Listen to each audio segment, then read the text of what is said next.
अस्सलाम वालेकुम फ्रेंड्स, कैसे हैं आप सब। अल्लाह ताला से दुआ है कि आप सब खैरियत से हों। चैनल पर जो लोग नए हैं तो प्लीज़ सब्सक्राइब ज़रूर कर लीजिएगा और मेरे सब्सक्राइबर्स का हमेशा की तरह बहुत बहुत शुक्रिया। फ्रेंड्स, नीन अजमा ने आज जो रिएक्शन दिया, पूरे रिएक्शन के बाद उसका बनता है एक लुब्बे लुबाब, जिसको हम कहेंगे खुलासा, ठीक है, या समरी कह लें। खैर, ये तो जो मैं अब कहूँगी ये तो एक ये समझ लीजिए कि टू दी पॉइंट उसका फुल एनालिसिस के बाद वो कहते हैं ना कि एक लाइन में स्टेटमेंट, ये वो हो जाएगी बात। तो वो एक लाइन की स्टेटमेंट जो मुझे समझ आई, यकीनन मेरी बहुत सारी बहनों को समझ आई होगी। क्या आपको आज के इस रिएक्शन में, नीन अजमा के इस रिएक्शन में, आज तक के तमाम रिएक्शन से ज़्यादा भड़क चड़क तड़क मड़क समझ नहीं आई, सुनाई नहीं दी? मेरे ख्याल से तो बिल्कुल सुनाई दी होगी मेरी उन बहनों को जो मेरे वाले ज़ाविये से सोच रही हैं। दोस्तों, मुझे इसमें 100% एक फ़ील आई, और वो फ़ील क्या थी कि जैसे यहाँ पर बड़ी बाजी यानी कि सदमा बाजी का नाम लिए बग़ैर उसको मुखातिब किया जा रहा है कि मेरी बेटी की शादी इतने अच्छे घर में हो रही है, इतने अच्छे लड़के के साथ हो रही है, और ये चीज़ इन लोगों से डाइजेस्ट नहीं हो रही। किससे डाइजेस्ट नहीं हो रही? आप सबको पता है। यहाँ आकर वाईटी के ऊपर एक बात छोड़ी गई थी, और मैं इस बात के लिए इस बात के ऊपर मेरा बहुत ज़्यादा ध्यान जाता है। क्यों? क्योंकि तब वक़ार नामी शख्स को ना हम जानते थे, ना आप जानते थे, ना सितारा की स्क्रीन पर वो आया था, लेकिन ये बात वाईटी पर पहले आ चुकी थी कि वक़ार नामी कोई शख्स है और कहीं ना कहीं उसकी कोई स्टोरी रिलेट करती है। खैर, यहाँ पर खुले में लग रहा है कि बाजी जो है, नीन अजमा बाजी जो है, वो बड़ी बाजी से कहना चाह रही है कि मेरी बेटी को इतना अच्छा रिश्ता मिला है जिसकी वजह से लोगों को तकलीफ़ हो रही है। लोग नहीं चाहते कि ये शादी हो, लोग नहीं चाहते कि मेरी बच्ची और वक़ार का साथ हो, और वो नहीं चाहते कि ये हंसी खुशी ज़िंदगी गुजारें या इनका साथ हंसी खुशी स्टार्ट हो। कुछ ना कुछ रंग में भंग डालना है। उससे रिलेटेड वो बेचारी कोई शेर भी याद कर रही थी जो कि मुझे भी समझ नहीं आई, और वो लोगों से डिमांड कर रही थी कि अगर आप लोगों को शेर समझ आए तो प्लीज़ मुझे कमेंट सेक्शन में ज़रूर बता दीजिएगा।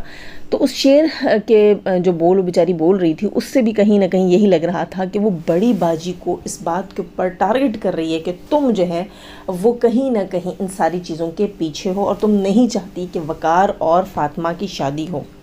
अच्छा, नीन अजमा ने यहाँ दोबारा जो है अपनी माँ, सौतीली कह लें या सास कह लें, उसका, अपने बाप का और सितारा का बहुत ज़्यादा शुक्रिया अदा किया, क्योंकि वो वक़ार के रिश्ते पर बहुत ज़्यादा खुश है। इसलिए खुश है, उसे लगता है कि ये जो लड़के हैं थोड़े बहुत पढ़े लिखे हैं, थोड़ी बहुत इनकी गुजारे लायक जॉब्स हैं, और इसके अलावा जॉब तो उसके दामाद की गिनेंगे ना, जॉब है, और इसके अलावा जो है घर भी इनका ज़ाती अपना है, यानी कि मेरी बच्ची को ज़िंदगी के लिए ज़्यादा स्ट्रगल नहीं करनी पड़ेगी। लेकिन दोस्तों, वहीं कमेंट सेक्शन में भरमार हो जाती है, हमारे पास इंस्टा पर भी बहुत सारी बातें आ जाती हैं, हमारी बहुत सारी बहनें हर एंगल से सोच रही होती हैं।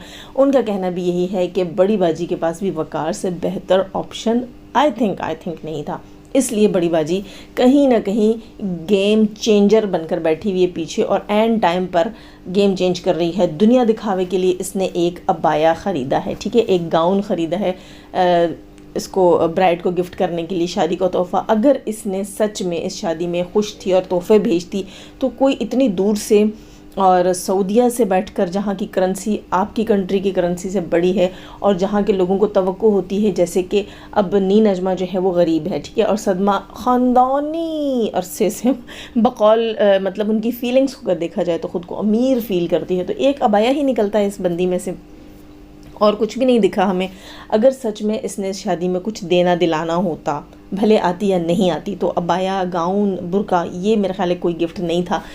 ये तो पाकिस्तान में भी एक से एक मिल जाते हैं, बड़ी बड़ी ब्रांड्स के मिल जाते हैं, खूबसूरत से खूबसूरत। मैं आपको एक चीज़ बताऊं कि अबाया हो गया, बुर्का हो गया, भले सऊदीया से आए, भले कहीं से भी आए, लड़कियों को वही गाउन, वही अबाया पसंद होते हैं जो वो ख़ुद जाकर परचेज़ करती हैं, अपने साइज़ के हिसाब से, अपने बॉडी के हिसाब से जो कट वो लेती हैं वो उनको पसंद होता है। लेकिन चलो वो अलग बात है। यहाँ बात ये हो रही थी कि एक अबाया के ऊपर जो है वो फुफ्फो शादी निपटा रही है, मामू शादी निपटा रहा है। नहीं, असल में उनको पता था कि हमने दुनिया दिखावे के लिए ये कहना है कि हम तो बड़े खुश हैं, शादी में तोहफे तोहफ़े भेज रहे हैं, लेकिन दर हकीकत अंदर से इन्होंने प्लान किया हुआ था कि हमने कहीं ना कहीं से गंद करनी है।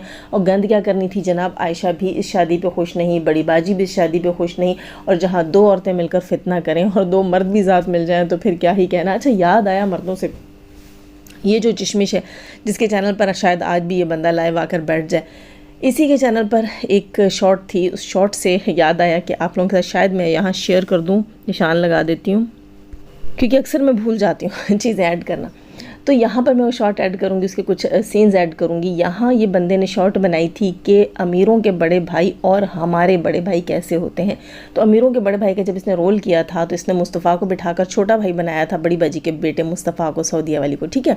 और ये बाहर से एक डिब्बा लेकर आया और आकर उसके आंखों पर हाथ रखकर, उसकी पीठ के पीछे से आकर आंखों पर हाथ रखकर उसको सरप्राइज़ दे रहा है, हैप्पी बर्थडे मुस्तफ़ा, ठीक है।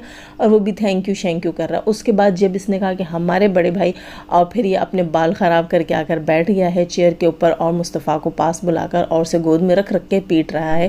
थी तो ये एक्टिंग ही। मेरे कहने का यहाँ ये मकसद बिल्कुल भी नहीं है कि भाई उसने मुस्तफ़ा को सच में मारा और ये किया और वो क्या। कहने का मकसद ये है कि इसकी फीलिंग्स क्या थी अपने भाई के लिए, ये किस तरह दुनिया के सामने अपने भाई को लाकर रखना चाह रहा था। आप सबको याद होगा कि इसने मुख्तलिफ मौके के ऊपर आकर जो है यहाँ रोने धोने डाले हैं कि मुझे भाई ने मारा, मुझे बाप ने मारा, मेरे साथ ये सलूक होता रहा, वो सलूक होता रहा, यूं करते रहे, खाना नहीं मिलता था, ब्ला ब्ला ब्ला, काफ़ी सारी चीज़ें। और कुछ चीज़ें डीडी भी आकर रिवील करता रहा वक्तन फ़वक्तन, जैसे कि आज भी उसने किया। तो सोचने की बात यह है कि एक बंदा अपने बड़े भाई से इतनी नफ़रत करता है, इतनी नफ़रत करता है कि वो पब्लिक में आके आंसुओं के साथ रोकर कहता है कि भाई मेरे साथ कुत्तों वाला सलूक हुआ है, मेरी तो सिर्फ माँ ही माँ थी। आप सबको याद होगा कि इसने कुछ जो है वो स्टोरी, कहानी सुनाता हूँ, इस टाइप का शुरू किया था और बड़ी जो है इसने एक्टिंग की कोशिश की थी, लेकिन टाइम फिश 2 एपिसोड्स के बाद टुस हो गया इसका सारा जो है वो स्क्रिप्ट टुस हो गया उसके बाद। क्यों? क्योंकि इसमें उसकी पूरी स्टोरी में हर एक से नफ़रत थी, हर एक से रोना था, हर एक से गिले शिकवे थे और आगे उसको समझ नहीं आ रही थी कि फिर मैं करूँ क्या। ये वही भाई है जिसके लिए इसने अपनी भाभी को उकसाया था कि तुम पब्लिक में आओ और आकर इस भाई को नंगा करो, कहीं का भी मत छोड़ो, तुम्हारा चैनल वायरल हो जाएगा। उस वक्त इसने नहीं सोचा कि मेरा ये भाई जो है ये मुंह दिखाने लायक होगा, मेरी ये भतीजियाँ भतीजा जो है ये बाहर बाद में मुंह दिखाने लायक होंगे। नहीं, इसने अपने मतलब की सोची थी।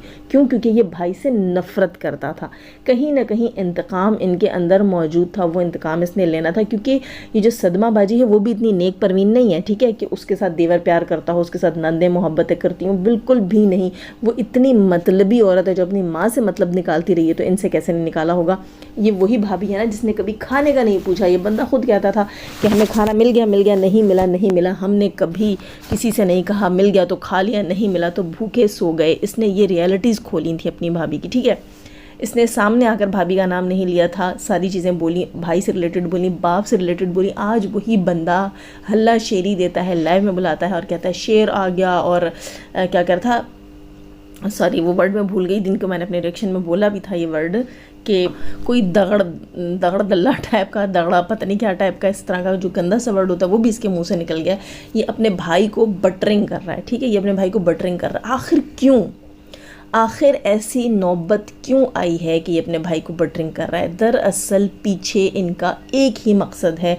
मकसद ये है कि कहीं ना कहीं रंग में भंग डालना, कहीं ना कहीं गंद बनाना, क्योंकि वो नहीं चाहते कि फ़ातिमा की शादी वक़ार से हो। और दुश्मन का दुश्मन सज्जन होता है जब दो दुश्मनों का मकसद सेम हो जाए। जैसे कि सितारा को गिराना जो है वो इनका मकसद तो था ही, आयशा का, चिशमिश का, अजगर का, इन सब का, नी नजमा का मकसद तो था ही। लेकिन वही मकसद जब उन्होंने इंजेक्ट कर दिया सलमा के माइंड में, ठीक है, तो फिर सब ने मिलकर उसको गिराने की कोशिश की, जिसमें वो नाकाम हुए। अब इस बार जो है वो बड़ी बाजी, उसका माइंड है, उसका मकसद है कि वक़ार के साथ शादी नहीं हो फ़ातिमा की, भले वो अपनी बेटी दे या नहीं दे, लेकिन वो इसको, इस वक़ार को, इस घर का दामाद नहीं देख सकती। इनको पता है, इन सबको पता है कि इन फ्यूचर इन्होंने फिर एक थाली में बैठकर खाना है, इसलिए ये वक़ार जो है वो इसको फ़ातिमा के साथ डाइजेस्ट नहीं हो रहा, ठीक है। अभी उसका अपना माइंड है कि वो यहाँ फ़ातिमा की जगह किसको देखना चाहती है। लेकिन जब आयशा और ये चिशमिश है, इनका मकसद भी सेम हो गया। सेम कैसे हो गया? आयशा और चिशमिश भी नहीं चाहते कि वक़ार और फ़ातिमा की शादी हो। क्यों? क्योंकि वक़ार जो है वो सितारा का दिया हुआ या सितारा की माँ का लाया हुआ रिश्ता है, ठीक है। नी नजमा बार बार आकर ये बात कहती है, तो सितारा से तो करते हैं ये नफ़रत। अब ये वक़ार के घर क्यों जाएंगे? वक़ार की माँ कौन है? सितारा की माँ की कज़न। तो एक तरह से ये अपनी भांजी से जो है वो दूरी पे आ जाएंगी, रिश्ता इनका एक दूसरे से दूरी पे हो जाएगा। एक बार ये बच्ची शादी होकर चली जाएगी, अगर इनमें गैरत होगी तो ये उनके घरों में नहीं जाएंगे, ठीक है, क्योंकि ये तो वैसे भी एक दूसरे से इतनी नफरतें करते हैं। तो यहाँ पर आयशा और जो है अरबी, इनका मकसद भी सेम था और यहाँ पर सदमाबाजी का मकसद भी सेम था। जब दोनों दुश्मन एक ही मकसद के ऊपर काम करने लग गए, एक ही जो है उनका गोल हो गया जिसको अचीव करना है उन्होंने, तो अब इसके ऊपर प्लानिंग हुई है। प्लानिंग यही हुई है कि आयशा ने सबसे पहले थंबनेल्स लगाना, सौतेली माँ के ख़िलाफ़ बातें करना शुरू करना, फिर बाबा के चैनल के ऊपर थंबनेल्स लगाना, फिर इस बंदे ने आकर सामने बैठकर सौतेली माँ को टारगेट करना, सितारा को टारगेट करना, ताकि कुछ न कुछ क्रिएट हो। और आज तो जहाँ नी नजमा ने सबको आकर बातें सुनाई हैं, वहीं उसने ढके छुपे अल्फाज में और कड़वे कसीले अल्फाज में अपनी बड़ी भाभी को भी मुखातिब किया है कि मेरी बच्ची की खुशियों से जल रहे हैं, मेरी बच्ची की खुशी के ऊपर इनको तकलीफ़ है, मेरे घर की खुशी ख़राब करना चाहते हैं और इसी वजह से शादी भी आगे कर दी गई है। अब शादी क्यों आगे कर दी गई है, ये चीज़ मुझे समझ नहीं आ रही कि इसमें शादी आगे मज़ीद आगे करने का क्या मकसद था। कहीं ना कहीं इस शादी के लिए मज़ीद कमाने का मकसद तो नहीं है, क्योंकि ये लोग तो हर चीज़ पैसे को मानते हैं ना। तो कंट्रोवर्सी बढ़ाने के लिए ही आप ये शादी आगे कर सकती हैं। नी नजमा से तो मुझे यही लगता है कि अगर ये शादी आगे की जा रही है, अच्छा नी नजमा को भी खुद सोचना चाहिए कि कौन है वो शख्स जो उससे ये शादी आगे करवा रहा है। जो शख्स उसको ये शादी आगे करने पर मजबूर कर रहा है, यकीनन कहीं ना कहीं वही इस जो है वो कंट्रोवर्सी से मज़ीद कमाना चाह रहा है, ठीक है। इनको पता भी शादी है, ख़र्चा होगा, सर्दियाँ हैं, गाँव में अच्छे खासे खर्चे होते हैं, सर्दियों में जो है शादियों के खाने खूब खाए जाते हैं, तो ठीक ठाक खर्चा आ जाता है शादियों के ऊपर। तो खैर इन लोगों ने तो जैसे करना होता, हमने पहले भी इनके गांव की शादियां देखी हुई हैं, वैसे ही होगा। लेकिन इनको पता है कि शादी के कंटेंट से पहले अगर इस कंट्रोवर्सी के कंटेंट से कमा लिया जाए तो क्या ही कहने हैं। तो मुझे यही लगता है, वरना इस शादी की डेट को जो है वो एक्सटेंड करने का मुझे समझ नहीं आती कि रीज़न क्या हो सकता है। कोई भी ऐसा रीज़न नज़र नहीं आ रहा। क्यों, ऐसी कौन सी जो है वो इसके नी नजमा और इसके भाई के बीच में नई चपकली शुरू हुई है, कोई नई नाराज़गी स्टार्ट हुई है कि नी नजमा से फ़ैसला नहीं हो रहा कि भाई भाभी को बुलाना है या नहीं बुलाना, ठीक है। तो ऐसा कोई रीज़न मुझे तो नज़र नहीं आया कि जिसमें ये कहें कि शादी आगे कर लेनी चाहिए ताकि हालात बेहतर हों। नहीं, इस कंट्रोवर्सी से कमाना है, वकार भी कमाएगा, नी नजमा भी कमाएगी और इसके अलावा चश्मिश भी कमाएगा, ठीक है। ये सब इस कंट्रोवर्सी, और भी बहुत सारे कूदेंगे इसके अंदर, इस कंट्रोवर्सी से कमाएंगे।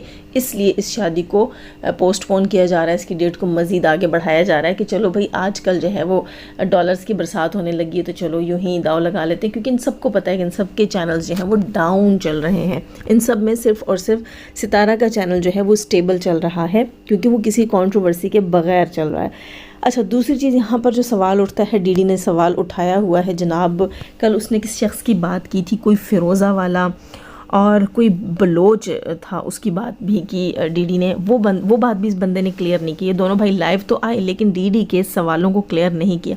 हालांकि कल डीडी ने जो रिएक्शन दिया था ना, काफ़ी उलट पुलट था। बहुत से सवालों पे तो मुझे हंसी आ रही थी, लेकिन ये जो सवाल थे जो कुछ समझने वाले थे, लॉजिक थी जिनके अंदर, उनका भी जवाब नहीं निकला। आके कहते हैं हमारी कल की लाइव ने आग लगा दी, कल की लाइव का मकसद पूरा हो गया। नहीं जी, कोई मकसद पूरा नहीं हुआ। आपको पता है कि रिएक्शन तो किसी बात पर भी आ जाते हैं ना। नी नजमा की पड़ोस में गाय का बच्चा जो है वो गिर जाए, उसकी टांग टूट जाए, तो उस पर भी रिएक्शन आ जाती है। क्योंकि नी नजमा का रिएक्शन आ जाता है तो फिर और लोगों के रिएक्शन भी आ जाते हैं कि जनाब ये जो है सिचुएशन थी और यूँ मांगना शुरू कर दिया। तो इसमें आपका मकसद ये नहीं पूरा हुआ, आपका तो डॉलर्स का मकसद पूरा हुआ और मकसद पूरा हुआ कंट्रोवर्सी उठाने का, ठीक है। अब इस बंदे को पता है ये राइडर है, सर्दियाँ हैं, इससे राइडिंग कहाँ होगी, बाइक कहाँ चलेगी। पंजाब में सर्दियों में बाइक चलाना जो है वो बच्चों का खेल नहीं है, ठीक है। इतनी ठंड हो जाती है दोस्तों, इतनी ठंड हो जाती है कि मैंने ख़ुद अपनी आंखों से देखा है। बाइकर्स जो होते हैं ये पूरे ब्लैंकेट ओढ़ कर, ठीक है, ब्लैंकेट ओढ़कर बाकायदा, अगर कोई मजबूरी है ना बाइक में पे जाना है शाम में, तो इन्होंने पूरे या बहुत अर्ली मॉर्निंग है तो ब्लैंकेट्स ओढ़े हुए होते हैं। तो इसको कितना सा टाइम मिलेगा, सर्दियों के दिन बहुत छोटे से होते हैं, तो अब आगे इसका जो है गुजारा मुश्किल होता जा रहा है, ठीक है। तो अपना गुजारा करने के लिए, जैसे क्या कि डीडी को टारगेट करता है ना, तो ये अपना गुजारा करने के लिए, अपना दाल दलिया चलाने के लिए कंट्रोवर्सी स्टार्ट कर रहा है और अपनी सगी भांजी की शादी के ऊपर ये कमा रहा है। लेकिन इन सबको पता है ना, ये शादी टूटनी है ना ये ख़राब ख़राब होनी है, हाँ कंट्रोवर्सी है, कंट्रोवर्सी चलेगी, ये भी कमाएंगे वो भी कमाएंगे, और फिर सब एक दूसरे से नोच नोच के खाएंगे। खैर दोस्तों, लाइक कीजिएगा, नए हैं तो सब्सक्राइब कीजिएगा। जाने से पहले हमेशा की तरह दुआ, अल्लाह ताला हमें आसानियाँ अता फरमाए, आसानियाँ बांटने की तौफीक अता फरमाए, और शैतान सिर्फ मर्दों और औरतों से रखे। हमें, हमारे चैनल, हमारे पैनल, हमारी फैमिली, हमारी कंट्री को महफूज, आमीन सुम आमीन। अपना बहुत सारा ख्याल रखिएगा, दुआ में याद रखिएगा। अल्लाह हाफिज़।